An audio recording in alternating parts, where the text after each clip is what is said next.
Salam eyle hormatly adamlar. Garaşdan baky bir tarap yurdumyzdaky täzelikler hemem habarlar bilen täşdirýän Watan habarlar gepleşmede başlaýar. Hormatly prezidentimiz Serdar Berdimuhammedow Şeyh Muhammed bin Zayed Al Nahyan Birleşen Arap Emirlikläriniň prezidenti wezipetine saýlanmagy münasibetli tüýtürekden gutluglaryny we iňgo arzuwlaryny iberdi. Biz Türkmenistan bilen Birleşen Arap Emirlikläriniň arasyndaky dogonluk gatnaşyklary ýokary baha berýäsip, hormatly prezidentimiz Serdar Berdimuhammedow öz hatyna belledi. Hemem bilelikdäki tagyllaryň netijesinde iki ýurduň arasyndaky gatnaşyklaryň iki halkyň bähidine mundan belägim ösüriljekdigine berk ynam bildirdi. Döwlet başlarymyz mümkinçilikden peýdalanyp prezident Şeyh Muhammed bin Zayed Al Nahyan berk jan saglyk, bagtyarlyk we ýokary döwlet wezipetinde üstünlikleri arzu etdi. Şeýlede Türkmenistanyň Milli Gençlik Halk Maslahatynyň başlygy Gurbanoğlu Berdimuhammedow Şeyh Muhammed bin Zayed Al Nahyan Birleşen Arap Emirlikläriniň prezidenti wezipetine saýlanmagy münasibetli gutluglaryny we iňgo arzuwlaryny iberdi.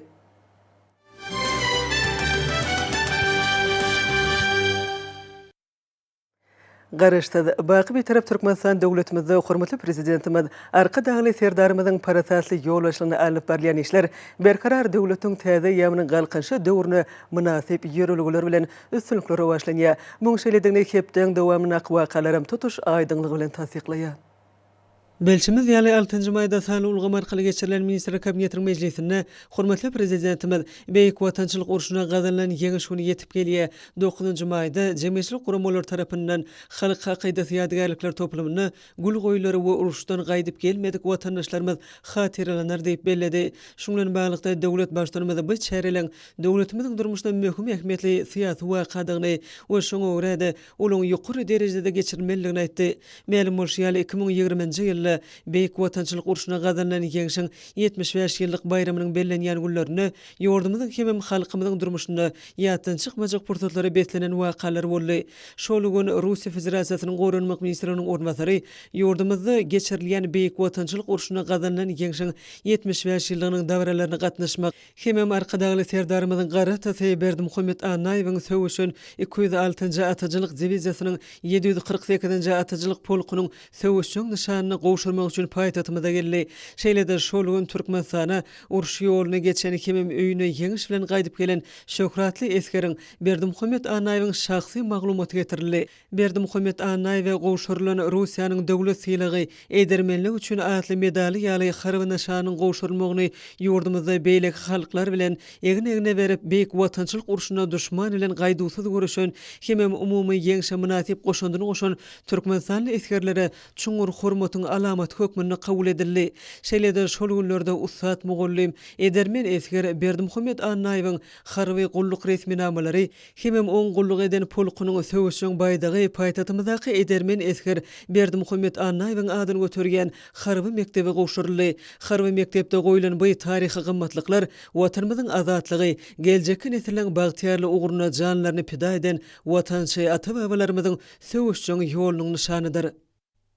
9 mayda Türkmenistan'da Ulu Bayram 1941-1945 ýyllaryň beýik watançylyk uruşuna gazanlan ýeňşiň 77 ýyllygy dawraly bellenildi. Halk hakydasy ýadygärlikler toplumyna gul goýmak dawrasyna Milli Gençlik Halk Maslahatynyň başlygy Gahrman Arkadamyz Gurban Gulberdimuhammedow, Milli Parlamentiň jemgyýetçilik guramalarynyň ýol başlary, hemem wekilleri, hormatly ýaşullar, ýaşlar, şeýlede Türkmenistanda işleýän diplomatik wekilhanalaryň ýol başlary gatnaşdylar.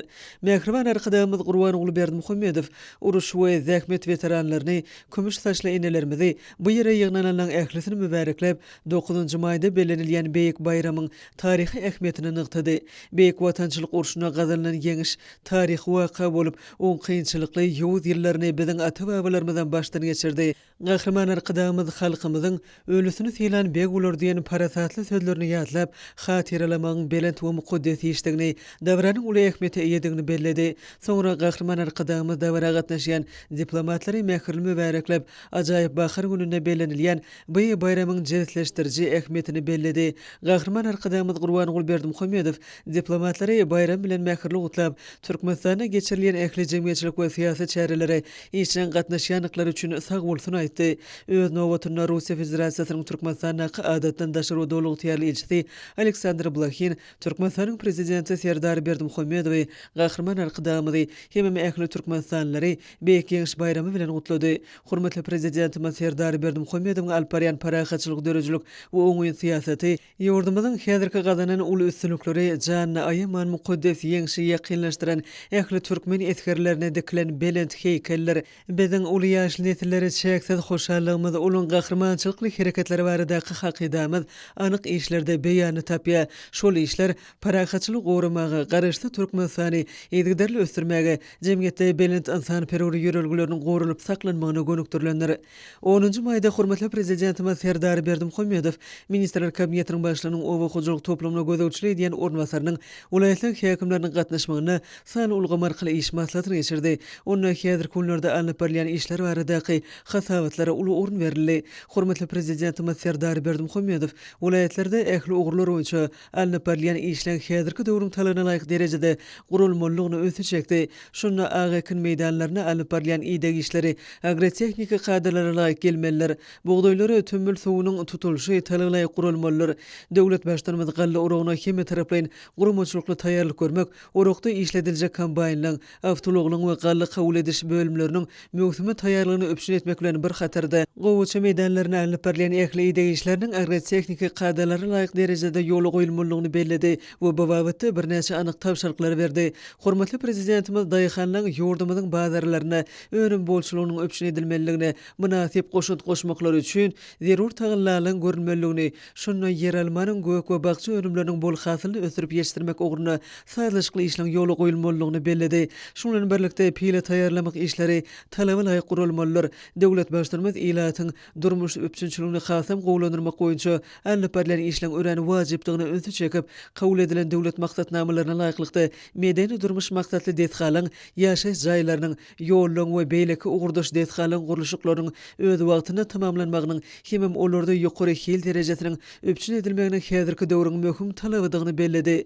Hormatly prezidentimiz Serdar Berdimuhammedow daşy vilayatynyň ekrançylyk meýdanlaryna sow öpüşünçiligi bilen baglanşykly meseleleň oňun çözülmegini talap etdi. Munyň özü vilayatyň owa hojalygynyň saýlaşykly ösdürmeginiň we boluk hasyl alynmagynyň möhüm şerti bolup durýar. Hormatly prezidentimiz uly üstünliklere, şanly wakalara beslenýän ýylly millileşdirilen ähli işleň häzirki döwrüň talabyna laýyk derejede gurulmagy we öňde durýan wezipeleň üstünlikli ýerine ýetirmek bilen baglanşykly meseleleň wajypdygyny belledi we ýurdumyzyň owa hojalyk toplumyny mundan beýlegem ösdürmek ogruny oňa häzirki zamanyň ösen tejribesini we ilmiň gazananlarynyň işçiň ornuşdurulmalygyny aýtdy. 10 maýda hormatly prezidentimiz Serdar Berdimuhammedow Israil döwletiniň Türkmenistanda täze bellenen adatdan daşary dowluk tiyarly elçisi Hanem Bet Eden Kayty kabul etdi. Diplomat ananç hatyny gowşuryp hormatly prezidentimiz Serdar Berdimuhammedow Israiliň prezidenti Ishak Herzog mähirli salamny ýetirdi we eňi ýokary döwlet wezipesine uly üstünlikler arzu etdi. Söhbetleşiň barşyna iki döwletiň bähitlerini hemem bary bolan uly kuwaty nazara almak bilen syýasy diplomatik söwda aqsady we meýdan insan perwer ulgamlarda netijeli gatnaşyklar mundan beýlegem geňeltmäge degişli meselelerin bir näçesi aralanyp maslahatlaşyldy. Söhbetleşler biziň ýurtlarymyzyň döwlet ara gatnaşyklary ýygyderle ösdürmäge çalışýanyny tasdiklap, mundan beýlegim hyzmatdaşlygylar tutulýan ugurlaryny kesetlediler. Söwda ykdysady ulgamy, ýokary tehnologiýalar we hujulugy suw serişdelerine rejeli ulanmak we beýlekler şol hyzmatdaşlygyň esasy ugurlary hökmünde görkezildi. Şeýlede ilim, medeniýet, bilim, sağlyk guruş ulgamlary boýunça özleri gatnaşyklary işleňleşdirmek wajypdygyny ýytaldy. 10-njy maýda hormatly prezidentimiz Serdar Berdimuhammedow Azerbaýjan Respublikasynyň ykdysadyýet ministri Mikhail Şengezoglu Jabbarow kabul etdi. Myhman wagt tapyp kabul edeni üçin hoşallyk bildirip, döwlet başlanymy prezident Ilham Aliýewiň mähirli salamy hemem ýokary döwlet wezipesine saýlanmagy münasibetli gutluglaryny ýetirdi we türkmen halkynyň parasatly çözügdürüň durmuşa geçirilýän siýasatyň üstünlüge eýe bolýanynyň dawamatlygyň hemem doganlyk ýurduň rowajlygynyň aýdyň beýanyny ýytdy. Söhbetçiler syýasy, sowda, ykdysady, energetika, ulug kommunikasiýa, ilmi, tehnika, meden insan perweri beýleki ulgamlarda döwlet ara gatnaşyklaryň strategik häsiýetini ýytap, dürli ugurlarda gatnaşyklary ösdürmek, otgoşdurjy gural hökmüne ykdysady hyzmatdaşlyk boýunça hökümet ara Türkmen Azerbaýjan topurynyň ornuny güýçlendirmek wajypdygyny belediler. Şunu bilen baglykda özara maýy goýumlarynyň netijeli hyzmatdaşlygy geňeltmek esasy şertleriniň biridigini ýytaldy.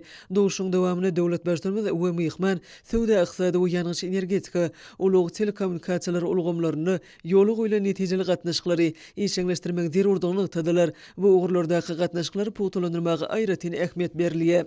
10-njy maýda Türkmenistanyň Milli Gençlik Halk Maslahatynyň başlygy Gurbanoğlu Berdimuhammedow Azerbaýjan Respublikasynyň ykdysadyýet ministri Mikhail Şengezoglu Jabbarow bilen geçiren dowuşyny iki goňşy döwletiň arasyndaky netijeli gatnaşyklary putulandyrmak işinde iki taraplyň parlamentary gatnaşyklaryny ösdürmek barada gurrun edildi. Söhbetçiler soňky ýyllarda Türkmen Azerbaýjan hyzmatdaşlarynyň dürli ulgamlarda şol sany syýasy, ykdysady, meden insanperwer we beýleki ugurlarda kuwatly ösüşe eýe bolanyny kanagatlanma bilen belediler. Söhbetçiler parlamentary gatnaşyklary munun eýlegim geňeltmek we putulandyrmak iki ýurdun kanun çykarjy edaralarynyň arasyndaky hyzmatdaşlygy işleňleşdirmek hem özara geňişmeler arkaly tejribe alşmak üçin ul mümkinçilikler bardygyny aýtdylar.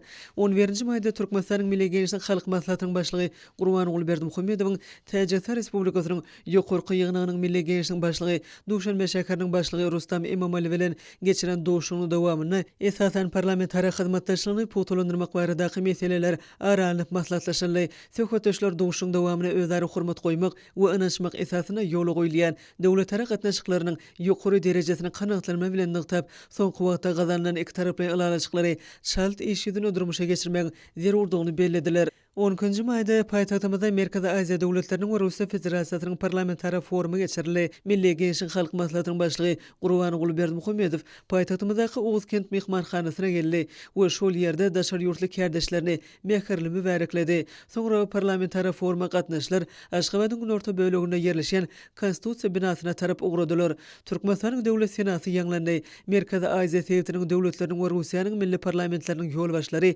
garaşsyz watanymyzyň döwlet esaslarının oň demokratik ýöreligleriniň hemem täze taryhy eýamda münasip dowam etdirilýän halk häkimiýetiniň köp asyrlyk däpleriniň midemelligini alamatlandyrýan konstitusiýa binasyna gul goýdular. Gul goýmak dawarasy tamamlanandan soň Merkezi Aziýa döwletleriniň we Russiýa Federasiýasynyň parlamentary forumuna gatnaşylar Türkmenistanyň maslahatlar merkezine tarap ugradylar. Bu ýerde dostlukly döwletler milli parlamentleriniň ýolbaşlaryny Milli Gençlik Halk Maslahatynyň başlygy Gurbanoğlu Berdimuhammedow mähirli garşylady. Resmi suraty düşmek dawarasy tamamlanandan soň maslahatlar merkezine forumyň dawaraly açylyşy boldy. Milli Gençlik Halk Maslahatynyň başlygy Gurbanoğlu Berdimuhammedow wekiliýetleriň ýolbaşlaryny we agdalaryny giriş sözü bilen ýüzlenip hemmeleri betarap Türkmenistanyň paýtagtyna töýsürekden mübarekledi. Hemme Merkezi Aziýa döwletleriniň we Russiýa Federasiýasynyň parlamentary forumuna gatnaşmagy çakyly kabul edenlikleri üçin minnetdarlyk bildirdi. Bu forumyň Aşgabatda geçirilmegine biz ýurdumyzda hemem türkmen halkyna hormatyň nişany, biziň döwletlerimiziň dostlugyny we özara düşünmegini putulandyrmagy, siýasatda, ykdysadyatda, medeni we insanperwer ulgamlarda ysnaşykly hemem özara beýketli hyzmatdaşlygyň netijeli görüşleri ýoly goýmagy, Türkmenistanyň salamly goşundynyň ikrarnamasy hökmüne gara ýasyp gahrmany arkadamyz aýtdy. Türkmenistanyň şu maksatlary ýetmek boýunça ýürüdýän ugry Merkezi Aziýa döwletleriniň we Russiýanyň arasyndaky gatnaşyklary putulandyrmak boýunça amal aşyrylýan ýetgiderli işler berk taryhy binýada özleri gatnaşyklaryň toplanan baý tejribesine hyzmatdaşlygyň barşyna yaşalyan ul mümkinçilikleri düşünmäge esaslanýa. Milli Geňeşiň halk maslahatynyň başlygy ýygnananyň ählisiniň şeýle çemeleşme düşünýänliklerini anam bilerdi. Bu çemeleşme döwletlerimiziň ýolbaşçylarynyň strategik wezipelerini laýyk gelýär. Halklaryň isleglerini we jana-jan beýikliklerini beýan edýär. Olaň ruwaşlygynyň we adançylygyň maksatlaryna hyzmat edýär. Parlament işi hemişe anyk maksatlary, hemi wezipeleri adamyň ýaşaş durmuş derejesini we hilini ýokurlandyrmak, olaň döwlet işlerine işin gatnaşmaklaryny höwetlendirmek, möhüm çözükleri kabul etmek maksatlaryna eýe bolan dörüjülükli işler diýip gahrman arkadaşymyz Gurbanyň Berdimuhammedow beledi. İçerki siýasat durnuklugy putulandyrmakda jemgyýet ilalaşygyny we sağlaşygyny, durmuş adalatlygyny berkarar etmekde, demokratik institutlary ösürmekde we berkitmekde parlamentlaryň orny ören uludyr. Soňra Türkmenistanyň Milli Geňeşiň halk maslahatynyň başlygy Gutluw sözi bilen çykyş etmek üçin Russiýa Federatsiýasynyň federal ýygynynyň Federatsiýa Geňeşiň başlygy Valentina Matviyenko söz berdi. Hormatly arkadaşymyz Gurbanyň Berdimuhammedow we ähli kardeşlerine ýüzlenip Russiýa Federatsiýasynyň parlamentiniň ýokurky palatasynyň ýolbaşçysy, garaşdy döwletleriň arkalaşygynyň parlamentary assambleýasynyň adından Merkezi Aziýa döwletleriniň we Russiýa Federatsiýasynyň 1-nji parlamentary forumyna gatnaşlary hem mehmanlary tüýsürekde gutlady.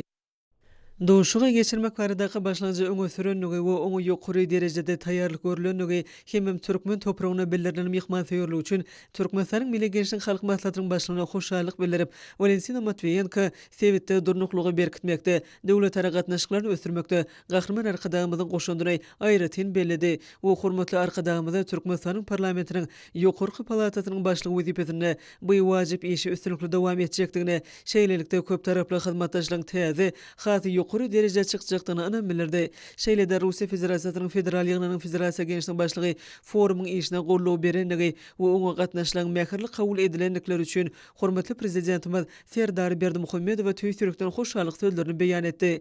Aşgabat forumy parlamentary hyzmatdaşlyk ulgamyna täze ähmiýetli gural bolmak bilen biziň ýurtlarymyzyň parlamentarlarynyň sebitiň has möhüm meseleleri boýunça göni gepleşikler geçirmäge mümkinçiligi öpçün etdi. Munyň özi siýasy, ykdysady we insanperwer ugurlarda döwletara gatnaşyklarynyň möçürlerini nazara alanyny aýratyn wajypdyr. Soňra Milli Geňeşiň halk maslahatynyň başlygy Gurbanyň Berdimuhammedow ýygnananlara ýüzlenip ýene de bir gezek hemmeleri Aşgabatda mübarekledi we kanun çykarjy edaralaryň ýolbaşçylaryny we agzalaryny Merkezi Aziýa döwletleriniň we Russiýanyň parlamentary forumynyň işine gatnaşýanlyklary üçin minnetdarlyk bildirdi. Gahrman arkadaşymyz çykyşyny ýurdumyzyň taryhyna nazar aýlamakdan başlamak bilen Türkmen parlamentiniň garaşdyrlygymyz bilen ýaşytaşdygyny belledi.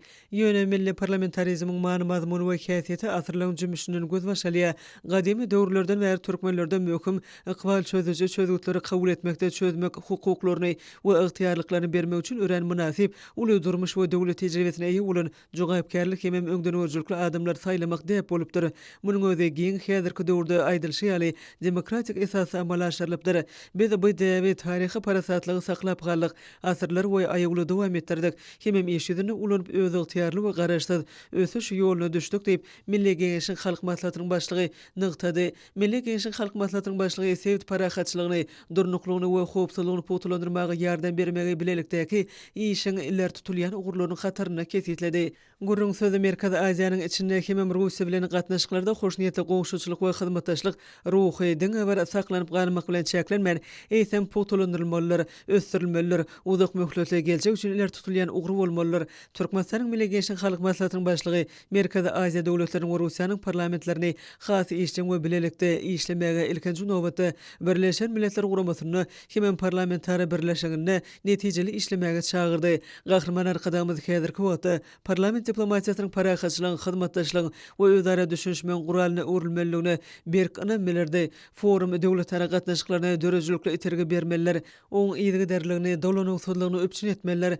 täze pikirleri we many mazmun bilen baýlaşdyrmalylar. Biziň ýurtlarymyz we halklarymyz hoşniýetli goňşuçylygyň birek-birege tüýsürekden hormat goýmagyň, deň hukukly hyzmatdaşlygyň uly tejribesini topladylar. Soňra Türkmen parlamentiniň ýokurky palatasynyň başlygy Gurbanyň Berdimuhammedow, Gazakistan Respublikasynyň parlamentiniň senatynyň başlygy Mawlen Aşymbaýewe söz berdi. Milli Geňeşiň halk maslahatynyň başlygy Gurbanyň Berdimuhammedow mähirli kabul edilenligi hem Merkezi Aziýa döwletleriniň we Russiýanyň parlamentary forumynyň ýokary guramaçylyk derejesi üçin tüýsürekden hoşallyk bildirip, Gazakistanyň parlamentiniň ýokurky palatasynyň Palatanyň başlygy şu gezekde duşuň aýratyn ähmiýeti eýedigini bellädi. Sebäbi ol döwletlerimiziň arasyna diplomatik gatnaşyklaryň ýoly goýulmagynyň 30 ýyllyk senesiniň bellenilýäni ýylyna geçirilýär. Bellenşi ýaly häzirki zaman şertlerine parlamentary hyzmatdaşlyk aýratyn möhümdir. Duşuň döwletleri gatnaşyklarynyň ösdürmegine düýple iterge berjekdigine däp bolan hyzmatdaşlyk dostluk gatnaşyklarynyň geljekde puwtolandyrylmagyna ýardam etjekdigine anam bilerip Gazagystan Respublikasynyň parlamentiniň senatynyň başlygy pursatdan peýdalanyp Türkmenistanyň tutuş halkyny ýetip gelýän konstitusiýa we döwlet baýdanyň güni bilen unutlady. Soňra Gyrgyz Respublikasynyň jogorky keňeşiniň başlygy Talant Magmytowa söz berildi. Türkmenistanyň Milli Gençlik Halk Maslahatynyň başlygyna tüýtürekden hoşallyk bildirip we Russiýa Federatsiýasynyň federal ýygynyň federasiýa gençiniň başlygyny we ähli kärdäşlerini gutlap Gyrgyzstanyň parlamentiniň ýol başçysy mehirli kabul edilenlikleri hem şonki duşuň ýokary gurulmuşlyk derejesi üçin Türkmen tarapyna hoşallyk bildirdi. Mümkinçilikden peýdalanyp Gyrgyz Respublikasynyň jogorky keňeşiniň başlygy öz ýanyna bolýan wekiliýetiň agdalarynyň adyndan we hut öz adyny Türkmen halkyny şu ýylyň 10-njy martyna geçirilen prezident saýlawlary bilen gutlady. Hem täze saýlanan prezident Serdar Berdimuhammedowyň hormatly arkadagymyzyň başyna başlany asylly işlerini münasip dowam etjekdigine hem dogonluk Türkmenistanyň öz ösüşini ul ösürükleri gazanjakdygyny anam bildirdi. Forumyň dawral meclisiniň dowamyna Türkmenistanyň Milli Gençlik Halk Maslahatynyň başlygy Gurbanyň Berdimuhammedow Russiýa Federatsiýasynyň federal ýygynyň federasiýa gençiniň başlygy Valentin Matviyenko söz berdi. Russiýanyň parlamentiniň ýokurky palatasynyň başlygy bu forma ýokary derejede taýýarlyk görülenigi hem şeýle görünüşde ýygnaşmaga döredilen mümkinçiligi üçin oň gurulmuşlaryna Russiýa Federatsiýasynyň federal ýygynyň wekiliýetiniň adyndan ýene bir gede hoşallyk bildirip Merkez Aziýanyň düýpüter aýratyn ähmiýetli sewit bolup durýanyny belledi. Bu sewit döwletleriň many mazmunly köp asyrlyk taryhy aýylyp gorulýan dep desurlary hem egert uly ösüş mümkinçiliklerine eýe bolan halklaryň hakyky şam çyragydyr. Şunu bilen baglykda Russiýa Federatsiýasynyň federal ýygynyň federasiýa gençiniň başlygy şeýle-de biziň parlamentlerimiziň ugurdaş komissiyatlarynyň komissiýalarynyň arasyna has ýakyn hyzmatdaşlyk ýoly goýmak barada garaýşlary teklip etdi. Hem şeýle işleň netijeli boljakdygyny anam bildirdi. Soňra Täjikistan Respublikasynyň Milli Mejlisiniň uly mejlisiniň başlygy Rustam Emomali söz berildi. Täjikistanyň parlamentiniň ýokurky palatasynyň ýol başçysy çykyşynyň başynda Türkmenistanyň Milli Gençlik Halk Maslahatynyň başlygy Gurbanyň Berdimuhammedow Merkez Aziýa döwletleriniň hem Russiýa Federatsiýasynyň parlamentary forumuna çağırmak başlanýan üçin tüýtürekden hoşallyk sözlerini aýtdy. Bellenşi ýaly Merkez Aziýa we Russiýa umumy taryhy geňişligiň aýrylmaz böleklerdir. Ýurtlarymyzyň arasyndaky özara hormat goýmagy esaslanýan gatnaşyklar dünýä geňişligine hem ähli umumy ykdysadyatda dowam edýän şaşyrmaly ýagdaýlar wagtynda hasam gymmatlydyr. Täjikistan Respublikasynyň Milli Mejlisiniň uly mejlisiniň başlygy Türkmenistanyň Milli Gençlik Halk Maslahatynyň başlygy Gurbanyň Berdimuhammedow bu forumyň ýokary derejede gurulanyny hem däp bolan mehmansyýerlik üçin ýene-de bir gedek hoşallygyny beýan etdi. Soňra Türkmen parlamentiniň ýokurky palatasynyň ýol başçysy Özbekistan Respublikasynyň uly mejlisiniň senatynyň başlygy Tanzila Narbayewa söz berdi. Goňşy ýurduň parlamentiniň ýokurky palatasynyň ýol başçysy Milli Gençlik Halk Maslahatynyň başlygy Gurbanyň Berdimuhammedowyň şeýle wekilçilikli çäreni geçirmek baradaky başlanjygyň ähmiýetini belledi. Munyň özi betarap Türkmenistanyň halkara geňişligindäki belent agryny tasdiklaýar. Özbek tarapy bu forumyň döwletleri gatnaşyklary puwtolandyrmak hem parlamentary hyzmatdaşlygy içeňleşdirmek boýunça başlanýşlary aralyp maslahatlaşmak we teklipleri işläp taýýarlamak üçin hemişelik hereket edýän meýdança urulmeligi baradaky teklipi gollaýar. Uly mejlisiniň senatynyň başlygy Türkmenistanyň ýol başçylaryna forumyň ýokary gurulmuşlyk derejesi hem türkmen halkyna mahsus bolan tüýtürekden mehmansyýerlik üçin ýene bir gede hoşallyk bildirdi. Soňra garaşdy döwletleriň arkalaşygyna gatnaşyk döwletleriň parlamentary assambleýasynyň geňeşiniň baş sekretary Dmitri Kobeska söz berildi. Mehman çykyşynyň barşynda foruma gatnaşmagy çakylyk we oň ýokary gurulmuşlyk derejesi hem bildirilen mehmansyýerlik üçin Türkmenistanyň Milli Gençlik Halk Maslahatynyň başlygy Gurbanyň Berdimuhammedow hoşallyk bildirdi. Şunda Merkez Aziýa döwletleriniň we Russiýanyň parlamentary forumynyň ähmiýeti bellenildi. Şoň netijesinde häzirki döwürde hyzmatdaşlygyň bu görnüşi täze many-mazmuny eýe bolýar. Forumyň geçirilmegi netijeli gatnaşyklary bolan umumy gyzyklanmalan aýdyň beýanyny emele getirip ol sewitleýin gatnaşyklaryň täze derejede çykmagyny öpçün edýär. Merkez Aziýa döwletleriniň we Russiýanyň parlamentary forumynyň dawraly mejlisiniň ahyryna Milli Gençlik Halk Maslahatynyň başlygy ýygnananlara jemleje söz bilen ýüzlerini gahrman arkadagymyzyň belleşi ýaly şu duşuň barşyna häzirki zaman parlamentarizmini ösdürmek barada möhüm gyzykly ötüşiň manyly pikir alşmalar boldy. Parlamentary hyzmatdaşlyk puwtolandyrmak ýollary kesitlenildi. Mundan beýlegim hyzmatdaşlygyň geljegi uly ugurlary bellenildi. Çykyşlary foruma gatnaşylan ýokary hüner derejesini, olaň kanuny, döwlete, adamlara hyzmat etmegiň belend ýöreliglerini ıgrarladyklaryny görkezdi. Biz köp sanly täzeçil pikirleri we çemeleşmeleri, garaýşlary we bahalary diňledik. Şonuň kanun çykarjylyk nazariýetini we tejribesini baýlaşdyrjakdygy, geljeki iş üçin oňut ugrukdyrja öwüljekdi şüphesizdir. Şu gedeki Mejlis Merkezi Aziýa döwletleriniň we Russiýanyň parlamentar gatnaşyklarynyň şu görnüşiniň peýdaly häsiýeti eger uly kuwata eýedigini görkezdi diýip Türkmenistanyň Milli Gençlik Halk Maslahatynyň başlygy aýtdy. Bu gatnaşyklary ösdürmek ugurlary ören giňdir we dürlüdürlüdür. Milli Gençlik Halk Maslahatynyň başlygy Dawral Mejlisiň netijelerini ýokary baha berip, oň netijeleriniň Merkezi Aziýa döwletleriniň we Russiýa Federasiýasynyň arasyna gatnaşyklary ösdürmek möhüm şertine öwüljekdigini ynany bildirdi. Soňra hormatly arkadaşymyz Gurban Ogly Berdimuhammedow Russiýa Federasiýasynyň federal ýygynyň Federasia Gençlik başlygy Valentina Matviyenkanyň beýan eden parlamentar gatnaşyklaryň täze görüşiniň işiniň çuň manyly we guramaçylyk esaslaryny ösdürmek boýunça teklipleri ösü çekip olary gollaýanyny aýtdy. Şoňa görä de garşy bolmasaňyz ýakyn wagtda ştab kwartirasy Türkmenistanyň paýtagtyna ýerleşik Aşgabat görnüşiniň sekretariýatyny döretmek baradaky teklip taýýarlanar, hemem garamak üçin hödürlenir.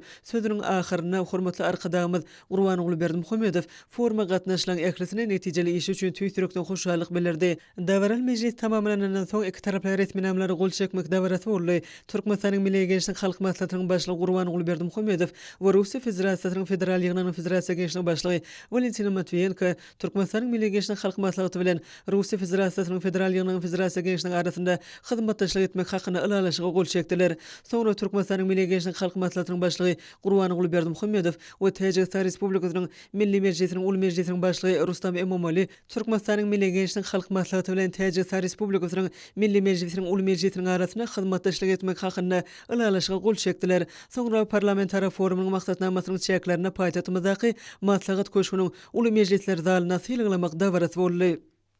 Dawral ýagdaýda sahna Milli Gençlik Halk Maslahatynyň başlygy Türkmenistanyň gahrmany, Türkmenistanyň hormatly ýyly ýaşursy Gurban Ogly Berdimuhammedow çagyrly. Azerbaýjan Respublikasynyň ýaşular gençligiň başlygy Eldar Allahyar ogly Gulyýew mehirli kabul edilen üçin hoşallyk bildirip Türkmenistanyň Milli Gençlik Halk Maslahatynyň başlygy Gurban Ogly Berdimuhammedow Azerbaýjanyň uly dostlugynyň diňe bir öz watanyna däl eýsem oňdaşyna da şol sana tutuş Türkiýe dünýäsinde ul awraýdan peýdalanýan ajaýyp döwlet we syýasy işgär nykdy. Şuň bilen baglyqda Eldar Allahyar ogly Gulyýew Azerbaýjan Respublikasynyň ýaşular gençligiň Türkmenistanyň Milli Gençlik Halk Maslahatynyň başlygy Gurban Ogly Berdimuhammedow hormatly aksakal altyn ordeni bilen silalamak hakyna çözgüde bir agdan kabul edendigini habar berdi. Mehman hoşniýetli goňşuçylyk, dogonluk türkmen Azerbaýjan gatnaşyklaryny ösdürmekde Milli Gençlik Halk Maslahatynyň başlygy Gurban Ogly Berdimuhammedow betiren uly hyzmatlaryny belläp ýygynanan el çarpyşmasy asyna gahrman arkadaşymyza Azerbaýjanyň ýaşular gençligiň iň ýokary sylagy bolan hormatly aksakal altyn ordenini we degişli şahadatnamany gowşurdy. Türkmenistanyň Milli Gençlik Halk Maslahatynyň başlygy Gurban Ogly Berdimuhammedow goýdy. Türkiýe döwletleriň guramasynyň ýaşular gençligiň agdaty bolanyny belläp, Eldar Allahyar ogly Gulyýew bu şanly waka münasibetli ýürekden gutlaklaryny we iň gowy arzularyny beýan etdi. Soňra Azerbaýjan dünýäsi halkara jurnalynyň esaslandyrjy we baş redaktory Dede Korkut Milli Gadnasynyň başlygy Eldar Ismail ogly Ismailowa söz berildi.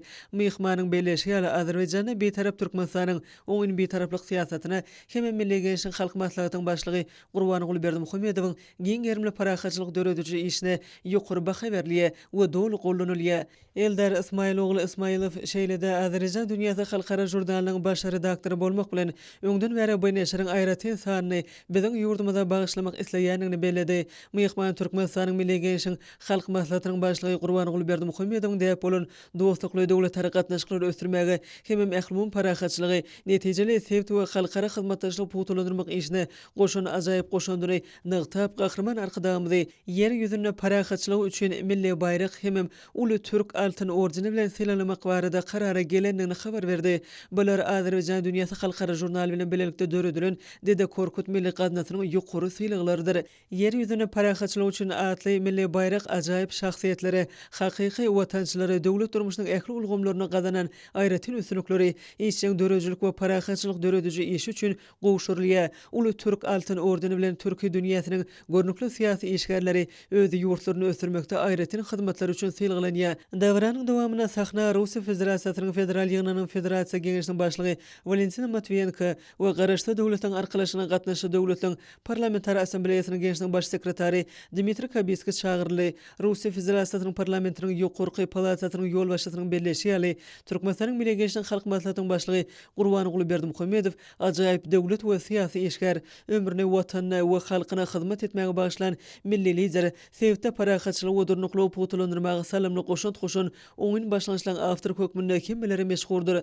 Valentina Matviyenko gahrman arkadagymyza ýüzlenip, Russiýada ony ýurdun dostu hökmünde tanaýanlyklaryny we hormat sarpa goýanlyklaryny belledi. Gurbanogly Mälikulewич Berdimuhammedow işiniň ören köpdigine garamazdan döwlet taragatnaşyklaryň aýrylmaz bölegi hemem islenik döwleti möhüm demokratik institut hökmünde parlamentary hyzmatdaşlyk ähmiýetini oňut düşünýä we bu gatnaşyklary şol sany arkalaşyň giňişligini garaşdy döwletiň arkalaşynyň parlamentary assambleýasynyň şäklerinde hyzmatdaşlyk gullap geldi. Russiýa Federatsiýasynyň federal ýygynyň federasiýa giňişligiň başlygy bular barada aýtmak bilen Türkmenistan Milli Gençlik Halk Maslahatynyň başlygyny Merkezi Aziýa Russiýa parlamentary forumuny geçirmek barada başlanjy hemem oňa ýokary derejede taýýarlyk görüleni üçin ýene-de birgedek hoşallyk bildirdi. Bu forum parlamentary gatnaşyklarda täze sahypany açdy. Bu format amala aşyrly. Ol örençiň mazmunly geçdi hemem aşgabat görnüşi diýilip atlandyrlar diýip Valentina Matviyenko bellidi we gahrman arkadagymyza bu teklibi gollanyň üçin hoşallyk bildirdi. Soňra garaşda döwletiň arkalaşynyň parlamentary assambleýasynyň gençligiň baş sekretary parlamentarizmi ösdürmek we putulandyrmak işindäki hyzmatlary garaşda döwletiň arkalaşynyň işiniň hukuk esaslaryny ösdürmäge we kämilleşdirmäge halkara gatnaşyklar hemem parlamentary hyzmatdaşlygy putulandyrmagy goşun düşün Türkmenistanyň Milli Gençlik Halk Maslahatynyň başlygy Gurbanogly Berdimuhammedow garaşda döwletiň arkalaşynyň parlamentary assambleýasynyň 30 ýyllyk münasibetli döredilen ýubiley medali bilen sylamak hakyna çözügden kabul edilendigine habar berdi. Şoň bilen baglykda degişler resminamy okully. Dawra gatnaşylan el çarpışmalary arasynda Russiýa Federasiýasynyň federal ýygynyň federaasiýa gençlik başlygy Valentina Matviyenko, Türkmenistanyň Milli Gençlik Halk Maslahatynyň başlygy Gurbanogly Berdimuhammedow ýubiley medalini we degişli şahadatnamany goşurdy. Gahrman arkadagymyza bu ýokary sylagylan goşurulany üçin tüý türekden minnetdarlyk bildirip, dogonluk Azerbaýjan halkynyň wekillerini Türkmenistany mübarekleýänine şahatlygyny belledi we olary ýurdumyza gelmek barada çakylygy kabul edeni üçin minnetdarlyk bildirdi. Milli Gençlik Halk Maslahatynyň başlygynyň belleşi ýaly Azerbaýjan Türkmenistanyň Hazar deňdindäki hoşnýetli goňşy bolmak bilen çeklenmeýe, biziň halklarymyza asyrlyň jümmüşini gözbaş alýan taryhy gatnaşyklar medeniýetliň depde surluň binýatlaryň gymmatlyklaryň umumlygy baglanşdyrýar. Häzirki wagtda Türkmenistan we Azerbaýjan Respublikasy iki tarap bilen gatnaşyklaryň ähli ugurlary boýunça hyzmatdaşlyk ösdürýärler. Netijeli söwda ykysady hyzmatdaşlyk amala aşyrýarlar. Soňky ýyllarda medeniýetde, ilmde, bilimde iki tarap bilen gatnaşyklar täze kuwatly eterge eýe boldy. Pursatdan peýdalanıp Milli Gençlik Halk Maslahatynyň başlygy Gurbanogly Berdimuhammedow özüniň dostuny, dogonuny Azerbaýjan Respublikasynyň prezidenti Ilham Aliýew Türkmenistan bilen gatnaşyklary ösdürmek barada ýygdarly alada edýänligi we uly üns berýänligi bu işe eger uly şahsy goşundy üçin tüý türekden minnetdarlygyny beýan edip, goňşy döwletiň liderini we oň üstünden Azerbaýjanyň ähli halkyna parahatçylyk, awdançylyk we ruwaşlyk ardy etdi. Gahrman arkadagymyza bu ýokary sylagy kabul etmek özü üçin uly hormatlygyny aýdyp, bu sylagy Türkmenistana we türkmen halkyna hormat sarpanyň nyşany, ýurdumyzyň garaşda döwletiň arkalaşynyň çäklerinde parlamentary gatnaşyklary ösdürmäge goşundyryň iqrarnamasy hökmüne garaýanyny belledi. Soňra hormatly arkadagymyz Gurbanogly Berdimuhammedow Russiýa Federasiýasynyň federal ýygynyň federasiýa gençligiň başlygy Valentina Matviyenko ýüzlenip, Türkmenistanyň milli gençligiň adynyň we tapşyrygy boýunça oňa Türkmenistanyň hyzmatdaşlygy ösdürmäge goşundy üçin ordenini gowşurmak hormatyna eýe bolanyny habar berdi. Bu döwlet sylagy uly hormat sarpanyň nyşany, oň dostluk gatnaşyklaryny özara düşünşmegini we biziň ýurtlarymyzyň hemem halklarymyzyň arasyna hyzmatdaşlygy ýygdarly putulandyrmak işine bitiren uly hyzmatlarynyň iqrarnamasy bolup durýar. Hormatly arkadagymyz Gurbanogly Berdimuhammedow Valentina Matviyenkany bu sylagy bilen gutlap, oňa berkjan saglyk, uly şahsy bagtyarlyk we jogapkärli döwlet hemem jemgyýetçilik işinde täze üstünlikleri arzu etdi. Döwlet başlanmada Serdar Berdimuhammedowyň permanına ýurdumyzyň garaşsylygyny we özüň taýýarlygyny putulandyrmagy, Türkmenistan bilen Russiýa Federasiýasynyň arasynda syýasy, ykdysady, ilmi tehniki we medeni ansarperwer hyzmatdaşlygy ösdürmäge, döwlet hemem jemgyýetçilik işi bilen ýurdumyzyň halkara agyryny ýokurlandyrmagy goşun uly şahsy goşundyny gözüňde tutup, Russiýa Federasiýasynyň federal ýygynyň federasiýa gençligiň başlygy Valentina Ivanovna Matviyenkanyň Türkmenistanyň hyzmatdaşlygy ösdürmäge goşundy üçin ordeni bilen sylalanýanlygy bellenildi. Türkmenistanyň Milli Gençlik Halk Maslahatynyň başlygy Russiýa Federasiýasynyň federal ýygynyň federasiýa gençligiň başlygyna Türkmenistanyň hyzmatdaşlygy ösdürmäge goşundy üçin ordeni hemem degişli şahadatnamany dawraly ýagdaýda goşurdy. Valentina Matviyenko bu ýokary döwlet sylagy üçin tüý türekden hoşallyk bildirip, munyň özü üçin uly hormatlygyny ýytdy. Russiýanyň parlamentiniň ýokarky palatasynyň ýolbaşçysynyň belleşi ýaly bu orden Russiýa Federasiýasynyň tutuş federal ýygynyna biziň ýurt dostlarymyzyň arasyna gatnaşyklary potolandyrmak üçin köp işleri edýän senatorlara, deputatlara berilen syýlygdyr. Günüň ikinji ýarmyna Merkezi Aziýa döwletleriniň Russiýa Federasiýasynyň parlamentary forumy öz işini plenar mejlislerde döwlet häkimetiniň kanun çykarjy edarasy häzirki zaman tejribesi we hyzmatdaşlyk, lukmançylyk diplomatiýasy tejribe alşmak, öňe gitmeň önamli ýoly, ekologiýa adaçylygyň we durnukly ösüşiň hatirasyna sebit hyzmatdaşlygy mowzuklary boýunça dowam etdi. 12-nji maýda hormatly prezidentimiz Serdar Berdimuhammedow Russiýa Federasiýasynyň federal ýygynyň federasiýa gençlik başlygy Valentina Matviyenkan kabul etdi. Myhman bildirilen myhmansyýerlik üçin hoşçalygyny beýan edip, döwlet başlanymy Türkmenistan bilen däp bolan dostlukly gatnaşyklary hem netije hyzmatdaşlyk Rus tarapynyň öýtgüsüz ıgrarlygyny tasdiklan Russiýa Federasiýasynyň prezidenti Vladimir Putin hem Russiýanyň hökümetiniň başlygy Mikhail Mishustiniň şeýle äkmetli duşuklyň geçirmek münasibetli gutluklaryny we iňgo arzuwlaryny ýetirdi. Döwlet başlanymy Valentina Matviyenkanyň döwlet ara gatnaşyklaryň putulandyrmagyny, syýasy, ykdysady we medeni insanperwer ulgamlarda türkmen Rus hyzmatdaşlygyny ösdürmegine goşan uly goşandyny belläp, myhmany hyzmatdaşlygy ösdürmäge goşandy üçin ordeni bilen syýlaglanmagy münasibetli gutlady. Russiýa Federasiýasynyň federal ýygynyň federasiýa gençlik başlygy öz işine ýokary baha berende üçin hormatly prezidentimiz Serdar Berdimuhammedow hoşçalygyny beýan edip, Türkmenistanyň öz ýaş lideriniň başdanlygyny durnukly ösüşiň ýoly boýunça okuluny öňe gitmegine dowam etjekdigini anamilerde duşuň dowamly iki taraply hyzmatdaşlygyň şolsana syýasy, sowda, ykdysady we medeni insanperwer ulgamlarda hyzmatdaşlygyň häzirki ýagdaý we geljegi barada pikir alşyly. Şu ýyl iki ýurdun arasyna diplomatik gatnaşyklaryň ýoly goýulmagynyň 30 ýylynyň belenilmeginiň ähmiýetine aýratyn öňe berildi. Bu waka türkmen Rus gatnaşyklarynyň köp asyrlyk taryhyna täze tapgyr alamatlandyryp, häzirki döwürde bu gatnaşyklaryň köp wagtda netijeli we deň hukukly häsiýetini öpüşine diýe söhbetdeşligiň dowamyna parlamentary gatnaşyklary işleňleşdirmek hem insanperwer bilim ulgamyna hyzmatdaşlygy giňirtmek meseleleri aranyp maslahatlaşyldy. Soňra hormatly prezidentimiz Serdar Berdimuhammedow Täjikistan Respublikasynyň Milli Mejlisiniň uly mejlisiniň başlygy, Duşanbe şäheriniň başlygy Rustam Emomaliň kabul etdi. Myhman iki çäkde höteşlikde döwlet ara hyzmatdaşlygynyň möhüm meselelerini aranyp maslahatlaşmagy mümkinçiligi üçin hoşallyk bildirip, döwlet başlanymy Täjikistan Respublikasynyň prezidentiniň mähirli salamyny we iňgo arzuwlaryny ýetirdi. Duşuň dowamyna köp ýylyň dowamyna iki taraply we köp taraply görnüşde ilkinji nowatda bolsa halkara guramalyň we agryly sebit düzümleriniň çäklerini üstünlikli ösdürilýän türkmen täjik gatnaşyklarynyň häzirki ýagdaý we geljegi aranyp maslahatlaşyldy. Soňra hormatly prezidentimiz Serdar Berdimuhammedow Kazakystan Respublikasynyň parlament senatynyň başlygy Mawlen Aşymbaýew kabul etdi. Myhmany wagt tapyp kabul edene üçin döwlet başlanymy Serdar Berdimuhammedow töýsürekden hoşçalygyny beýan edip, Kazakstanyň prezidenti Kasym Jomart Tokaýewiň salamyny we iňgo arzuwlaryny ýetirip, dostlukly goňşy ýurtda doganlyk Türkmenistanyna ýetgiderli durmuşa geçirilýän oňun parahaçylyk döredüji syýasatynyň netijesi bolan düýpli özgertmeler ýoluny gazanýan ösünüklerini hem ýeten belen sebäplerini goýanýanlyklaryny aýtdy. Döwlet başlanymy we myhman duşuň dowamyna iki taraply hyzmatdaşlygyň şolsana syýasy, sowda, ykdysady we medeni insanperwer ulgamlarda barha netijeli häsiýete eýe bolýan iki taraply gatnaşyklaryň häzirki ýagdaýyny we geljeki mümkinçiliklerini aralyp maslahatlaşdylar. Soňra hormatly prezidentimiz Serdar Berdimuhammedow Özbekistan Respublikasynyň uly mejlisiniň senatynyň başlygy Tanzila Narbaýewany kabul etdi. Myhman wagt tapyp kabul edene üçin töýsürekden hoşallyk bildirip, döwlet başlanymy Özbekistan Respublikasynyň prezidenti Şavkat Mirziýoýewiň aýdan mähirli sözlerini we tutuş türkmen halkyna awadançylyk baradaky arzuwlaryny ýetirdi. Duşuň dowamyna bary bolan gyzyklanmalary nazara alyp, netijeli gatnaşyklaryň häzirki ýagdaý we oň geljeki ugurlar boýunça gyzyklanma bildirýän pikir alşmalar boldy. Bu hyzmatdaşlyklar bir neçe geň möçörli tatlamalary durmuşa geçirmek çäklerini toplanan köp ýyllyk tejribe we egert uly mümkinçiliklere dayanýar. Soňra hormatly prezidentimiz Serdar Berdimuhammedow Kyrgyz Respublikasynyň Jogorku kenešiniň başlygy Talant Mametowy kabul etdi. Myhman söýerlik üçin töýsürekden hoşallygyny beýan edip, myhman döwlet başlanymy Kyrgyz Respublikasynyň prezidenti Sadyr Japarowyň aýdan mähirli sözlerini ýetirdi. Duşuň dowamyna hormatly prezidentimiz we myhman gatnaşyklaryň geljeki ugurlary barada aýdyp, sowda, ykdysady ugurlarda bolşýar insanperwer ulgamda iki taraply hyzmatdaşlyk ösdürmek üçin egert uly mümkinçiliklerin bardygyny belediler.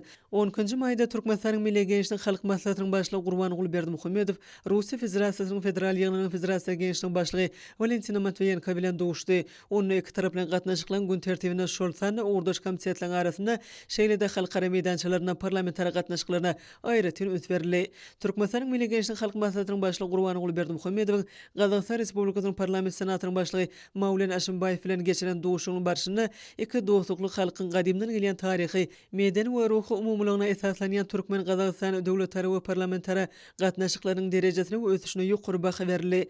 Türkmenistanyň Milli Gençlik Halk Maslahatynyň başlygy Gurbanyň Berdimuhammedow bilen Gyrgyz Respublikasynyň Jogorku Kenişniň başlygy Talant Mametowyň arasynda bolan duşukda iki dostlukly döwletiň arasyna netijeli hyzmatdaşlygy putulandyrmakda iki taraplaryň parlamentara gatnaşyklaryň mümkinçiligini artdyrmaň meselelerine garaldy. Türkmenistanyň Milli Gençlik Halk Maslahatynyň başlygy Gurbanyň Berdimuhammedowyň Özbekistan Respublikasynyň Uly Mejlisining senatynyň başlygy Tanzila Narbayewa bilen hem duşugy boldy. Taraplar türkmen özek gatnaşyklarynyň esasy ugurlarynyň biri bolan parlamentara gatnaşyklarynyň häzirki ýagdaýy we geljekki ösüşi boýunça özara pikir alşdylar. Türkmenistanyň Milli Gençlik Halk Maslahatynyň başlygy Gurbanyň Berdimuhammedow Azerbaýjan Respublikasynyň ýaşlar gençligiň başlygy Eldar Allahyaroglu Guliýew bilen duşdy. Söhbetdeşler soňky ýyllarda türkmen Azerbaýjan hyzmatdaşlarynyň dürli ugurlarda şol sana syýasy, ykdysady, medeni insanperwer we beýleki ulgamlarda depkinli ösürilýänini kanatlanma bilen bellediler. Türkmen tarapynyň adynan Merkezi Aziýa döwletleriniň we Russiýa Federasiýasynyň parlamentary forumuna gatnaşylan hormatyny resmi agşamlyk nahary berildi. Onu ýurdumyzyň sungat ustatlary çykyş etdiler. 13-nji maýda hormatly prezidentimiz Serdar Berdimuhammedow sany ulgamy arkaly ministrler kabinetiniň nowatdaky mejlisine geçirdi. Onu döwlet siýasatynyň iler tutulýan meselelerine hemem käbir etmän amalaryň taslamalarına garaldy. Döwlet başlanmaz mejlisi açyp, odal berilen tapşyryga laýyklykda gün tertibiniň esasy meselesiniň sany ulgamy bilen baglanşykladygyny belledi. Mejlise gatnaşylar gün tertibindäki meseleler boýunça hadawat berdiler. Hormatly prezidentimiz Serdar Berdimuhammedow ara gatnaşyk ulgamyny goramagy dolandyrmak meselelerini çözmek babatda anyk tapşyryklary berip, degişli karary gol çekdi we onu sany ulgamy arkaly iýerdi. Hormatly prezidentimiz maglumatlary bermek ulgamyny hemem ara gatnaşyk düzümini döwri wagtlaşdyrmagy wajypdygyny ýatyp we ordaky işler dowam etdirmegi we göz öňüne tutulan meýilnamalary üstünlikle ýerine ýetirmek üçin ähli taglalar etmek tapşyrdy. Soňra Türkmenistanyň Milli Gençlik Halk Maslahatynyň başlygynyň ornwasary Babaýew ýurdumyzyň kanunçylyk hukuk binýadyny kämilleşdirmek, jemgyýetçilik durmuşyny demokratiýalaşdyrmak boýunça alınıp barýan işler barada maglumat berdi. Hormatly prezidentimiz Serdar Berdimuhammedow 12-nji maýda Aşgabatda Merkezi Aziýa döwletleriniň we Russiýa Federasiýasynyň parlamentary forumynyň ýokary gurumçylyk derejesine geçirilenini kanatlanma bilen belledi. Bu forumyň netijeleri biziň ýurtlarymyzyň we halklarymyzyň arasyndaky dostluk, hoşnýetli gowşuçylyk gatnaşyklaryny putulandyrmagy uly goşunt boldy. Gahrman arkadamyzda ýokary sylgylan gowşurmagy, oňy sebitde prahaçylygy we durnuklugy putulandyrmakda syýasy, sowda, ykdysady we medeni insanperwer ulgamlarda iki taraplaryň hemem köp taraplaryň görnüşde özara bähitli ysnaşykly hyzmatdaşlygyň netijeli görnüşlerini ýola goýmakda eger uly goşundynyň ikrarnamasynyň nişanyna urildi. Hormatly prezidentimiz gahrman arkadamyzy bu ýokary sylglar bilen tüýsürekden gutlap, berk jan saglyk, uzak ömür we ata watanymyzyň hemem halkymyzyň abadançylygyny bähidine alp barýan giň möçürli işlerine täze ajaýyp üstünlikler arzu etdi. Döwlet başlanyny nagyt däl hasaplaşyklar ulgamyny giňiltmek ýurdumyzyň karz edaralarynyň öňünde durýan gaýry goýulmasaz wezipelerdigini belledi. Hormatly prezidentimiz Serdar Berdimuhammedow ködürlenen teklibi maqullap, ýurdumyzyň banklarynyň eşine döwrüň talabyna laýyklykda guramak üçin degişli çäreler görmegi tapşyrdy. Soňra hormatly prezidentimiz sanly ykdysadyety ösdürmek boýunça gözüňde tutulan wezipeleň taýyk ýerine ýetirmeginiň ähmiýetine öňe çekdi. Ýanyňyç energetika toplamynyň düzümleýän edaralaryna sanly ulgamy ornaşdyrmak boýunça alınıp barýan işlere de uly üns berildi. Hormatly prezidentimiz bayramçylyk çäreleriniň ködürlenen meýilnamasyny maqullady. Hime milli senamamyzyň şanly seneleriniň ören wajypdygyny aýratyn nykdady we paýtatymyzda meýilleşdirilen dawaralyň ählisini ýokary gurumçylyk derejesinde bagtyarlyk döwrümizin ruhuna laýyklykda ruh bilentlik ýagdaýyna geçirmegini öpçün etmek tapşyrdy. Türkmenistan 2019-2025-nji ýyllarda sanly ykdysadyety ösdürmek konsepsiýasyna we Türkmenistana sanly ykdysadyety ösdürmek 2021-2025-nji ýyllar üçin döwlet maksatnamasyna görkezlen çäreler ýerine ýetirişi barada da aýdyrly. Bilim ulgamyny maglumat tehnologiýalaryny, elektron serişdelerini ulanmak bilen okutmak we bilim işine dolandyrmak kadylaşdyrjy hukuk namalary seljerli. Hemem degişli gözükdürjüler düzgün namalar taýýarlanýarly. Sanly ulgamy ornaşdyrmak çäklerine ýurdumyzyň saly oruş edaralary ýokary tezlikle maglumat toruny birikdirilip, telelukmançylyk ulgamyna degişli enjamlar gurulýarly. Parlament diplomatiýasyny ilerletmägiň Türkmenistanyň daşary siýasatynyň esasy ugurlaryň biri bolup durýanyny bellenildi. Häzirki zaman dünýäsinde parlament diplomatiýasynyň orny hasam artdy. Şundan bilen baglykda gahrman arkadamyzyň başlanjy boýunça hemem hormatly prezidentimiz Serdar Berdimuhammedowyň gollug bermegine Aşgabatda ýokary gurumçylyk derejesine geçirilen Merkezi Aziýa döwletleriniň we Russiýa Federasiýasynyň parlamentary forumynyň ähmiýetini ýygtyldy. Hormatly prezidentimiz Serdar Berdimuhamedov yurdumyzda sanly ulgamy ornaşdyrmak boýunça işleň talalaýyk alınıp barylmaýanlygyny bellädi. Şuň bilen baglykda bu gurda öňde durýan gaýry goýulmasaz wezifeleri üns berildi. Hormatly prezidentimiz Türkmenistan 2022-nji ýylyň gally urugyny guramaçylykly geçirmek boýunça çäreler hakyndaky karary gol çekdi we ony sanly ulgamy arkaly vice-premieri iberdi. Döwlet başçymyz ýetişdirilen galla hasylyny gysga wagtda we ýetkisiz ýygnap almak üçin ähli zerur guramaçylyk çärelerini geçirip işleň alyp barışyna berk gözüçlük etmek barada görkezmeler berdi. Hormatly prezidentimiz kombaynlary uruk möwsümine dowlat taýýar edip, olaň öndürjülükli hemen bökdönçide işledilmegini gazarmak wajypdygyny ýetdi. Döwlet başçymyz owa hojulyk we daş gorşaw gormak ministriniň kärhaneleri bilen şertname baglaşmak arkaly galla hasyly meýdanlardan kabul ediş nokatlaryna amarlara, elevatorlara wagtyny we ýetkisiz daşamak üçin guruluşy we senat toplumyna degişli ministrlikler, puduklaryň dolanyş edaralarynyň we aşga şeker häkimleriniň garamagyna ýük awtologlaryny bermek barada görkezme berdi. Owa hojulyk we daş gorşaw gormak ministriniň kärhaneleri bilen şertname baglaşmak arkaly galla hasyly meýdanlardan kabul ediş nokatlaryna, amarlara, elevatorlara wagtyny we ýetkisiz daşamak üçin senagatçylar we telekaçylar birleşmesine degişli ýük awtologlaryny bermek tapşyryldy. Ministrler kabinetiniň ýanyna Ulaw we Kommunikasiýalar agentliginiň owa hojulyk we daş gorşaw gormak ministriniň kärhaneleri bilen şertname baglaşmak esasyna galla hasylyň meýdanlardan kabul ediş nokatlaryna, amarlara, elevatorlara wagtyny we ýetkisiz daşalmagyny ulug terişdeleriň bökdönşiz hemem ýokary netijeli işledilmegini öpüşün etmek barada görkezme berildi. Türkmen Awtologlary Agentligine galla urugy döwründe awtologlaryň netijeli ulanşyna we işledirişine gözüçlük etmek tapşyryldy. Döwlet başçymyz owa hojulyk we daş gorşaw gormak ministriniň kärhaneleri bilen şertname baglaşmak arkaly galla hasylyny kabul ediş nokatlaryna, amarlara, elevatorlara wagtyny we ýetkisiz daşamak üçin neutral toplumyna degişli ministrlikler hemem puduklaryň dolanyş edaralarynyň ýük awtologlaryny bermek meselesine öňe çekildi. Şuň bilen birlikde zerur nevit önümleri bilen şu ýyl üçin berilen çäkli möçürlüň hasabyna bökdönşiz öpüşün etmek tapşyryldy. Hormatly prezidentimiz Daýhanyň Bank Döwlet Täjerçilik Bankynyň galla urugy möwsüminde tapşyrylan hasyl üçin önüm öndürjüler bilen hasaplaşylan wagtyny geçirilmegini öpüşün etmeliligini tapşyrdy. Türkmen standartlary baş döwlet gullugy uruk möwsüminde galla hasylyny kabul ediş nokatlaryna barlyk hanelerde hil görkezler boýunça barlanyp talalaýyk kabul edilmeligini öpüşün etmelileri hemem tapşyrylýan gallanyň möçüriniň anyk hasabyny ýöretmeliler. Döwlet howpçylyk kenişiniň sekretary, goranmak ministri Gunnogdy we galla uruk möwsüminde meýdanlarda kabul ediş nokatlaryna, däne kombaynlaryna we galla daşaýan awtologlarda ýanyň howpçylygyny öňüne almak, sürüjüleň ýol hereketiniň düzgünlerini berja etmek üçin gözüçlük işlerini geçirmek wagtynda görkezmeler berildi. Meclisde döwlet turmuşyna degişli başga bir näçe möhüm meseleleri garaldy we puduklary ötürmäge gönükdirilen möhüm resminameler kabul edildi. 10-njy maýda paýtatymyzda Merkezi Aziýa döwletleriniň we Russiýanyň zenanlarynyň jemgyýetçilik syýasy we durmuş ykdysady ötüşde zenanlaryň orna atly dialog geçirildi. Oňa sebäpden 5 ýurdunyň hemem Russiýanyň wekilleri Birleşen Milletler Guramasynyň sebäplen düzümleriniň ýolbaşçylary gatnaşdylar. Oň ýakynda Aşgabatda geçirilen parlamentary forumyň ýyda süre geçirilmegi häzirki köp taraply duşuga aýratyn ähmiýet berýär. Olam Merkezi Aziýa Russiýa görnüşinde ilkinji gezek geçirildi. Parlamentarlaryň hemem Merkezi Aziýa döwletleriniň we Russiýanyň zenanlarynyň duşuklary, sebäplen gatnaşyklary we berek anamy dostlukly gatnaşyklary we raýdaşlygy putulandyrmaga gönükdirilen şeýle görnüşdäki hyzmatdaşlygy ösdürmek, gender deňligini öňe ilerletmek hemem zenanlaryň hukuklaryny we mümkinçiliklerini giňeltmek wagtynda hökümetlere kömek bermek üçin uly mümkinçilik açýar. Zenanlaryň dialogynyň resmi däl maslahatlaşmagyň görnüş hökmünde eýem öz netijelerini görkezdi. Aşgabatda zenanlaryň forumyny geçirmek başlanjy bilen gahrman arkadaşymyz Gurbanoğlu Berdimuhamedow çykyş edipdi. Zenanlar barada alady, jemgyýetde uluň derejesini artdyrmak, Türkmenistanyň konstitusiýasyna we halkara hukugynyň umumy ikrar edilen kadalaryna laýyklykda gender deňligini öpüşün etmek, garaşsyz beýtarap Türkmenistanyň syýasy ýörelgesiniň iler tutulýan ugurlarynyň biridir. Biziň ýurdumyz halkara gatnaşyklaryna dialog parahatçylygyň kepilik hökmünde kezitlenen filosofiýa ýermek bilen gender syýasaty wagtynda anyk maksatlary gönükdirilen wezipeler durmuşa geçirmäge jogapkärlik çemeleşýär. Merkezi Aziýa döwletleriň we Russiýanyň zenanlarynyň dialogyna gatnaşyjylar Sewda Senat edarasynda milli deputatları halklaryň ruhy hemem medeni mirasyny gorap saklaýan zenanlaryň ustatlygyny we ukyplaryny uluň döwlet durmuşynyň dürli ulgamlaryna eýeleýän orunlaryny hemem ýeten sepkitlerini beýan edýän giň möçürli sergi bilen tanışdylar. Şolarda Sewda ýurtlaryny we Russiýa mahsus deputatlar, milli giyimler, zenanlaryň el işleri, sowgatlyklar, kitaplary görkezildi. Milli gymmatlyklaryň gorulyp saklanmagy hemem ýerleşdirilmegi özüne parahatçylygyň we dostlugyň bekidine halklary birleşdirmek üçin uly mümkinçilikler jemleýe.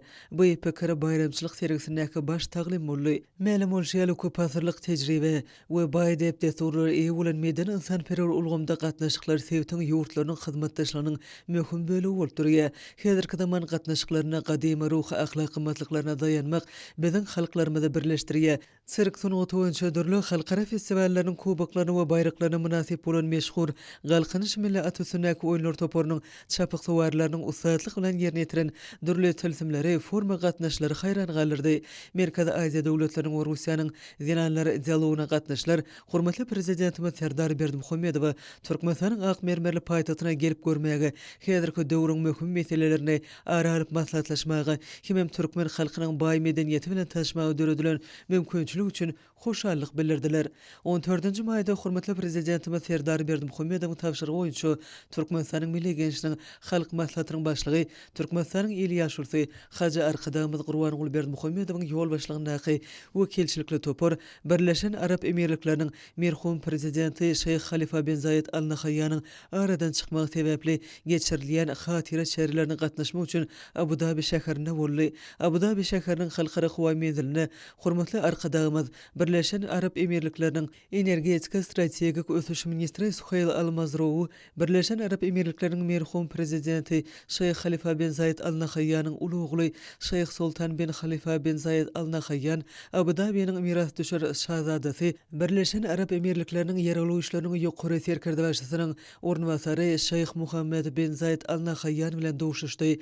Dowuşyň dowamyny hormatly prezidentimiz Türkmenistanyň hormatly prezidentiniň we türkmen halkynyň adyndan kimem hut öz adyny Şeyh Halifa bin Zayed Al Nahyan'yň aradan çykmagynyň bu ýurdun halky üçin uly ýetki bolanyny tap, onuň haýır sahawatlyk we insanperwerlik işlerini bitirip tutuş islam dünýäsinde ýygy goýanlygyny bellidi. Gahrman Arkadamyz Birleşen Arap Emirlikläriniň merhum prezidentiniň Türkmenistanda giňden tanalýanlygyny, onuň biziň ýurdumyz üçin haýır sahawatlyk we ägert uly işleri bitirenligini aýratyn bellidi. Hormatly Arkadamyz Birleşen Arap Emirlikläriniň merhum prezidenti Şeyh Halifa bin Zayed Al Nahyan'yň eden ýagşylyklarynyň haýır işleriniň hiç wagt unudulmajakdygyny bellidi. Şeýlede Haja Arkadamyz Abu Dhabi'niň miras düşer şahzadasyna ýüzlenip razylyk berilen ýagdaýyny geljek anlady, onuň belli günni bellemekçidigini aýtdy. Gahrman Arkadamyz emirlikler halkyna agdy berlik, merhumyň başga agzalaryna, dogun garnaşlaryna ruhy durnukluk, sabr kanaatlyk dilek edip medet berji sözlerini beýan etdi. Hormatly Arkadamyz Birleşen Arap Emirlikläriniň Ministrler Kabinetiniň başlygynyň ornwasary, prezidentlik işleri boýunça ministri Şeyh Mansur bin Zayed Al Nahyan bilen dowuşygyny gynanjyny beýan edip, iki ýurdun arasynda gatnaşyklaryň ösmegini, Birleşen Arap Emirlikläriniň merhum prezidentiniň aýratyn tagalalarynyň bolanyny ýagtady. Soňra hormatly Arkadamyzyň awtolog kerwini Birleşen Arap Emirliklärini esaslandyran Şeyh Zayed bin Sultan Al Nahyan'yň adyny göterýän dünýädäki ajaýyp meçitleriň biri bolan Şeyh Zayed meçidine bardy.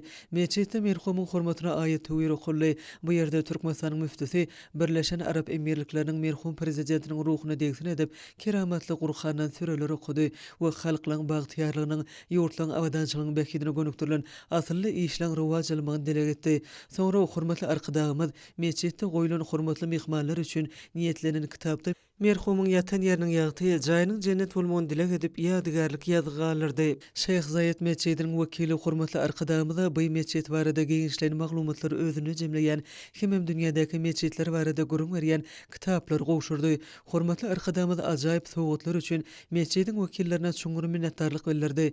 Soňra hormatly Arkadamyzyň uluw kerwini halkara howa menziline geldi. Gahrman Arkadamyz bu ýerden Aşgabatda tarap ugrady. Bir näçe wagtdan hormatly Arkadamyz paýtagtymyzyň halkara howa menziline gelip gondy. Şoň Türkmenistanyň Daşary işleri ministrligine Amerikanyň Birleşen Ştatlarynyň Döwlet Departamentiniň diplomatik gulunyň baş direktori hanym Carol Peres we Amerikanyň Birleşen Ştatlarynyň döwlet sekretariniň Günorta we Merkezi Aziýa işleri boýunça kömekçisiniň birinji ornwasary Din Thompson bilen dowuşyk geçirildi. Dowuşyga Amerikanyň Birleşen Ştatlarynyň Türkmenistanyň adatdan daşary dowluk ýerli elçisi Matthew Steven Klimow gatnaşdy. Türkmenistanyň Daşary işleri ministrligine geçirilen dowuşykda taraplar iki tarapdaýyn hyzmatdaşlyk meseleleriniň giň keremini ara anyp maslahatlaşdylar. Şeýlede özara gyzyklanma bildirilýän halkara we sebit meselelerini seredip geçdiler. Taraplar siyasi diplomatik, Sowda ykdysady we medeni insan-perwer ulgamlarda iki taraplaryň hyzmatdaşlygy mundan beýlekde ösdürmäge özara agrarlygy tasdiq ediler. Şeýle-de taraplar howanyň ötküme bilen baglanyşykly meseleleri de üns berdiler. Bu orada netijeli iki taraplaryň we köp taraplaryň gatnaşyklaryň ösdürilmeginiň derwaýsy anykdaly. Diplomatlar Türkmenistan bilen Amerikanyň Birleşen Ştatlarynyň arasynda sowda ykdysady gatnaşyklary ilerletmäge aýratyn üns berdiler. Şunukday nazardan Türkmen-Amerikan işöwürlik geňeşiniň işiniň ähmiýeti belenildi. Gözölükden bir kemsedy paýna alan edil ülkemiziň belent başy gojaman daglary, göz ýetmez sahradyr dödleri, tolkunlap mög jurýan tereň derýalary, çeşmeler çaýlary, bagy bostanlar bar. Hormatly prezidentimiň parasatly başçylygyny gözül tebigatymyzyň haýran galarjy täsir kunjuklaryny gorap saklamakda, ylmy taýdan öwrenmekde, ýurdumyzda alnyp barýan ekologik siýasaty ösünlikli durmuşy ornaşdyrmakda diýarymyzyň goruxanalaryny we çäkli goruxanalaryny giň gowrumly işler alyp barýar. Odunlyk bilen görüni özüne maýl edýän ýylyň eslenlik patlyny öz oşy aýratynlyklary, tebigy gözellükleri bilen täsirliklere baý goruxanalaryň birem Türkmenistanyň oba hojalygy daşgur şow gorumak ministrliginiň daşgur şow gorumak gullugynyň Amderiýa döwlet tebi goruxanasydyr. Amderiýanyň orta akmynyň Kemem derýanyň kenarlaryny gorşap alan tokoýlyklaryň, derýaýyka Gazalgum we Garagum sehralarynyň ekologik ulgamlaryny Almy esaslarda öwrenmek, gorap saklamak maksady bilen döredilen Amderiýa goruxanasynyň düzümine goruxananyň görürlü, gabakly we nargyz bölümleri, şeýle-de kelif çäkli goruxanasy gierzilenler.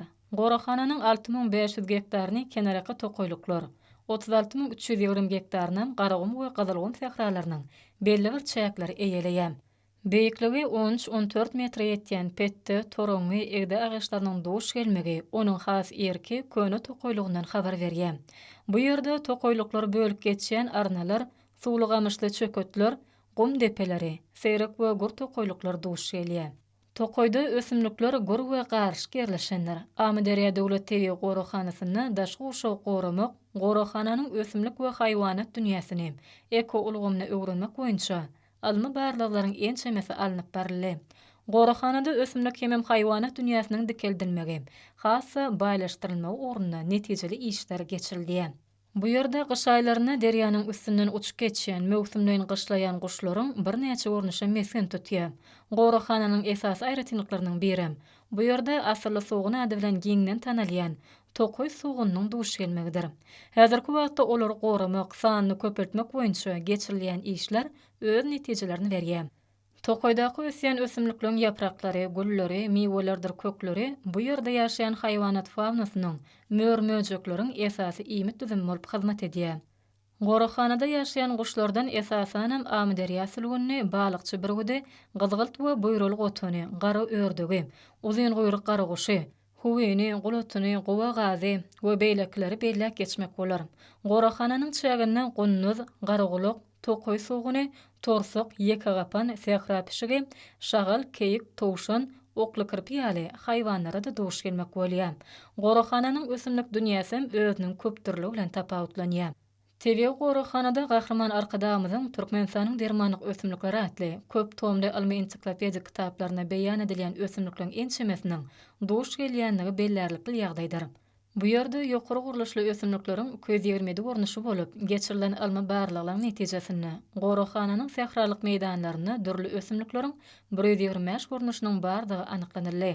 Şolaryň arasynda sehralyklarda dermanlyk häsiýetli ösümlikleriň 15-si doş gelýär. Tokoy dowluklarda ösümlikleriň 86 gornuşy gabat gelip, şolardan 30-dan gowrap gornuşlaryny dermanlyk ösümlikler diýip anyklanyldy. Halkyň arkadagly zamanasy ýylynda da döwletimiz tarapyndan alınıp barylan möhüm ähmiýetli ekologiýa siýasatyny durmuşa ornaşdyrmakda, tebigaty aýawly göz bilen garap, tebiga gözellükleri berk gorap saklamakda, goruxananyň işgärler tarapyndan netijeli işler geçirilýär. Amderiýa döwlet tebi goruxanasynyň agzybir işgärleri berkarar watanymyzyň ekologik awadançylygyny üpçün etmekde, tebiga gözellükleri gorap saklamakda, döredilen giň mümkinçilikler üçin arkadaly serdarymyza alkyşlaryny, hoşallyk sözlerini aýdýarlar. Ýokary netijeleri gazanmak eýdigderle geçirilýän ýarşlarda esasy wezipeliň biri bolup durýar. Bu ýagdaý sport bäsleşikleriniň gyzykly bolmagyny öpçün edýär. Yetkinjeklerin arasında erkin görüş boyunça Ruminiyanın Buhara şäherini tamamlanan halkara ýarşyna paýtagtymyzdaky ýaş olimpiýaçylar taýýarlaş mekdebiniň 9-njy synıp okuwçysy Alparslan Begençiw 65 kg agramda çykyş edip, birinji tutulşunda Moldowa öldürgeni, ikinji tutulşunda Makedoniýa öldürgeni, final duşuna Bolgariýa öldürgeni ýeňip birinji oruna we ýarşyň altyn medalyna munasip boldy. Aşgabat şäheriniň 7-nji ýöri töleşlerin orta mekdebiniň 10-njy synıp okuwçysy Ismail Muhammedow 55 kg agramda çykyş edip, ikinji oruna we kümüş medaly munasip boldy. Türkmenistan Sport we Ýaşlar Syýasaty Ministrliginiň meýilnamasyna laýyklykda Aşgabat şäheriniň Sport we Ýaşlar Syýasaty baş müdirliginiň gurmagyna degişli kadrlaryň berja edilmegi netijesinde basketbol boýunça ýarş geçirildi. Türkmen Döwlet Beden Terbiýe we Sport institutuna geçirilen ýarşda türgüller paýtagtynyň birinjili ugruna bätleşdiler. Hormatly izleýijiler, häzir bolsa gepleşigimizde hepden dowamyna garaşlayan howa barada ýurdumyzyň hidrometeorologiýa baradaky gullyk tarapyndan taýýarlanan maglumaty siziň dikkatiňize ýetirýäs. Salam alyk izleýijiler. Hormatly izleýijiler, bilşiňiz ýaly türkmenler milli ýyly senanamasynyň Nowruz döwrü dowam edýär. Mehriban adamlar, gelingen bolsa maý aýynyň 16-syndan maý aýynyň 22-sine çenli hepden dowamyny ýurdumyzyň welaýatlaryna hem de paýtagtymyzda bolmagyna garaşylýan howa maglumaty bilen tanışyp bolalım. Yani gelecek hepdeniň başynda we ortasynda ýurdumyň çaýny günmäterden çyýly howa akynyň aýrlaşma netijesinde diýarymyzyň Balkan, Ahal we Daşoğlu welaýatlaryna ýagşyň ýağmagyny, şeýle-de howanyň gejek temperaturalarynyň az kemi gorranmagyna garaşylýar. Has takygy. Ýurdumyň Balkan welaýatyna üýtgäp duran bulutly howa bolup, hepdeniň birinji ýarymyny ýagşy ýagar, ýylarym çakmagy mümkin. Demirat günmäterden günnägere ugrunyt geden tiýlik sekundda 8-13'den 13-18 metre etýän şemal oňsmagyny hem-de howanyň temperaturasynyň gejelerine 13-18 gradusyn 24 gradus çenli maýyl, gündüzlerine 32-37 gradus ysy, welaýatyň kenary etraplaryny 22-27 gradus maýl bolmagyna garaşylýar. Diýarymyzyň Ahal welaýatyny üýtgäp duran bulutly howa bolup, hepdeniň ortasynda az kem ýagşy ýagar, ýylarym çakmagy mümkin. Demirat günmäterden günnägere ugrunyt geden tiýlik sekundda 7-12'den 12-17 metre etýän şemal oňsmagyny hem-de howanyň temperaturasynyň gejelerine 14-19 gradusyn 24 gradus çenli maýyl, gündüzlerine 25-30 gradusyn 36 gradus çenli maýl bolmagyna garaşylýar. Ýurdumyzyň Mary welaýatyny üýtgäp duran bulutly howa bolup, demirat günnägerden tiýlik sekundda 7-12'den 11-16 metre etýän şemal oňsmagyny hem-de howanyň temperaturasynyň gejelerine 14-19 gradusyn 23 gradus çenli maýyl, gündüzleri 28-33 gradusyn 36 gradus çenli maýl bolmagyna garaşylýar. Diýarymyzyň Lewap welaýatyny üýtgäp duran bulutly howa bolup, demirat günnägerden tiýlik sekundda 8-13'den 11-16 metre etýän şemal oňsmagyny hem-de howanyň temperaturasynyň gejelerine 15-20 gradusyn 24 gradus çenli maýyl, gündüzleri 29-34 gradusyn 36 gradus çenli maýl bolmagyna garaşylýar. Ýurdumyň Daşoğlu welaýatyny üýtgäp duran bulutly howa bolup, hepdeniň başynda az kem ýagşy ýagar, ýylarym çakmagy mümkin. Demirat günnägerden tiýlik sekundda 6-11'den 11-16 metre etýän şemal oňsmagyny hem-de howanyň temperaturasynyň gejelerine 13-18 gradusyn 20 gradus çenli maýyl, gündüzleri 23-28 gradusyn 34 gradus çenli maýl bolmagyna garaşylýar.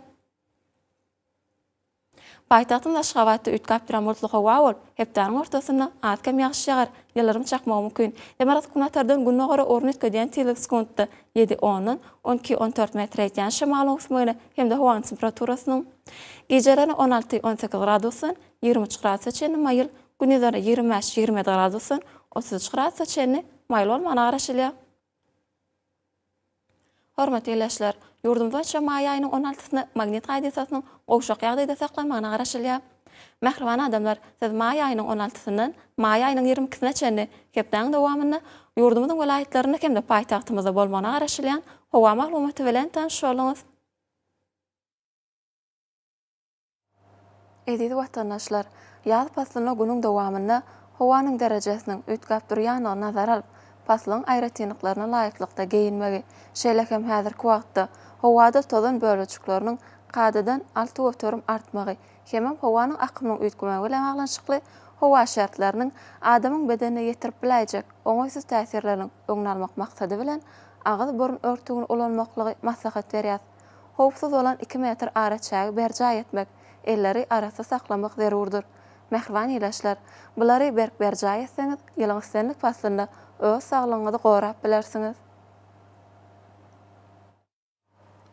Mehriban adamlar şuňlany watan habarlar gepleşme jemgyýet berkarar döwletiň täze ýamyny galkynşy döwrüne ata watan Türkmenistan ähli wabatlarda ötüşleri betlenýär. Ähli ötüşlüň özünde bolsa halkyň bekbidi bar. Çünki biziň ýurdumyzda döwlet adam üçindir. Hoş wagtyňyz.